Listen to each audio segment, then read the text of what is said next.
Ladies and gentlemen, welcome to KunfO's second audio commentary. Now, here we have a PvZ for you guys on Lost Temple. It's going to be HuK versus Artosis, also known as Blizz Event K. Obviously, the name he has while playing in Korea and broadcasting the GSL.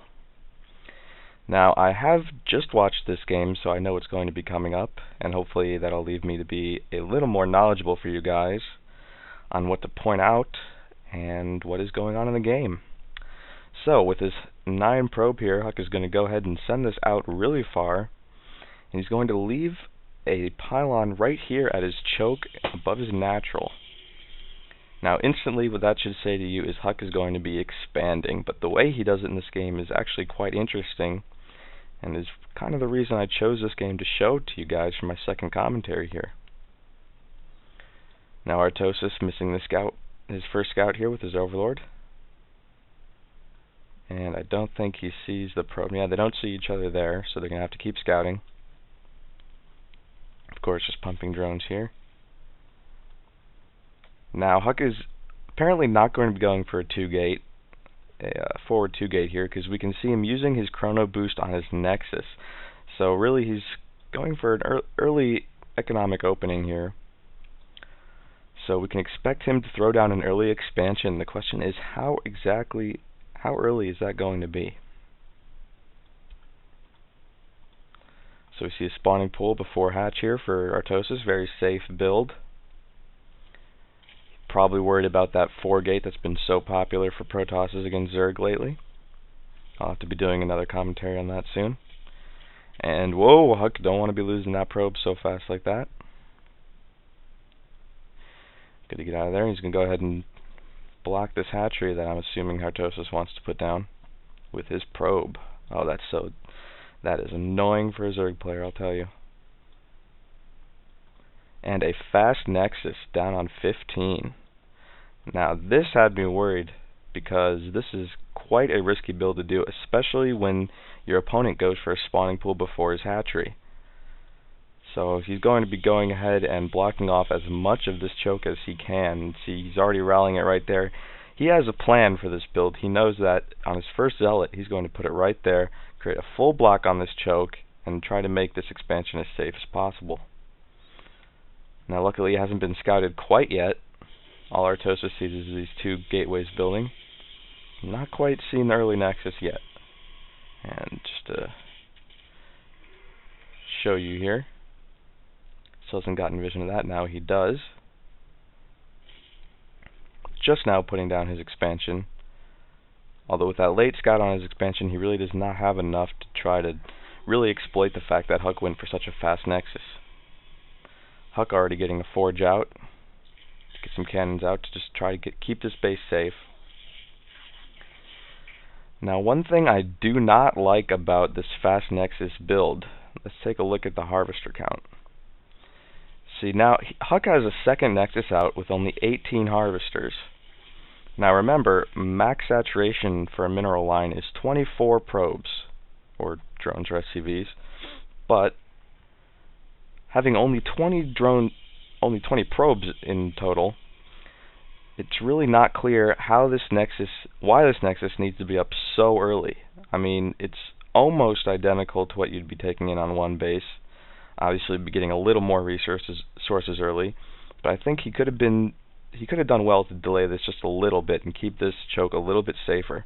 Remember, he started this build before he even knew for sure that the Zerg wasn't right here, so it's very risky the way HuK played this. I probably would have delayed this just a little bit more. But of course, I'm not HuK. I only commentate on HuK. And as we can see, Artosis still not have this hatchery up just yet. Just now going down. Almost finishing that layer. He's probably going to be laying down creep with these overlords he has nicely spread out. And as we can see, he's getting ready to spread creep with these overlords, looking like he already has a plan for later in the game. He looks like he's going to be planning on taking this base at some point. Really like how he's going to probably be spreading creep there and just trying to connect all his bases. I like how he has his overlord right here. I don't think HuK can see that. No, I don't know if he can really spot that right now. But we'll see later on in the game. Artosis is able to keep this Overlord here all game long. Really helps while he's scouting HuK, so he can keep a sense of how big HuK's army is and what his composition is.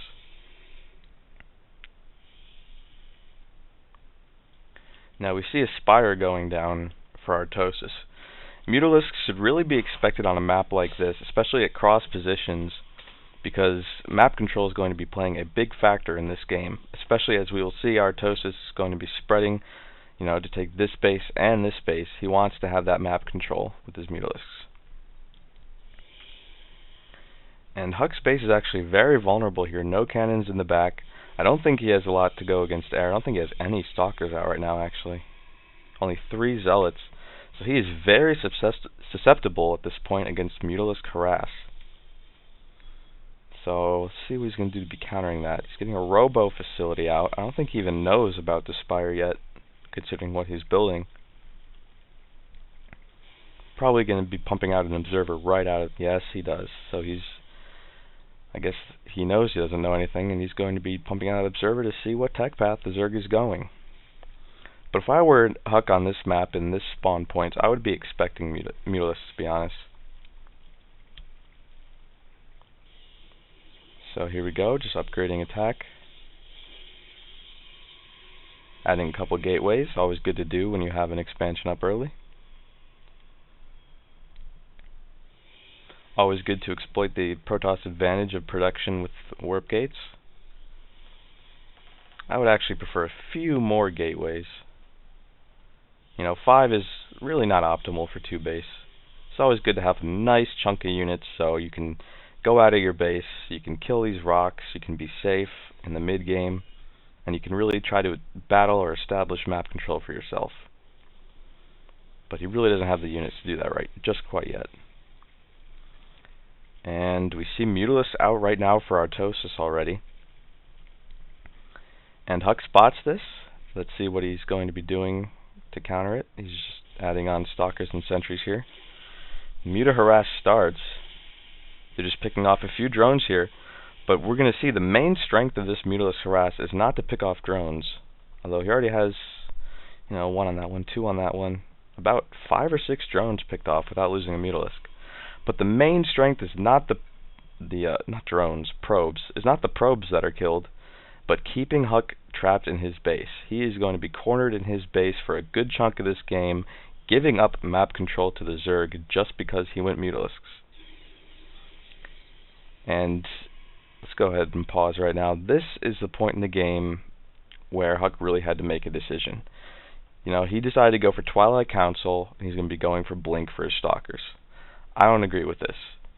Phoenixes lately have been very powerful for countering Mutalisks, and they are coming out in large numbers. See if we can spot them. There's 5 here. There's 10 out on the map already. So he's really going to have to come up with a good answer for these Mutalisks that isn't going to keep him trapped in his base. And I think the answer to that right now is Phoenixes, but as we can see, he's not going to be going for any Phoenixes. He's already spreading himself thin with this Twilight Council going into 2 tech paths already. So really, I think he would have been better off not going for this Twilight Council, maybe going up for 1 or 2 Stargates, and just pumping out Phoenixes. As we know, Phoenixes with that attack micro, they can shoot and move, so Mutalisks cannot even shoot back. And they've become a very hard counter to Mutalisks in the metagame here. So I think that would have been a better path for HuK in this game. But we'll see how it plays out for him with Blink.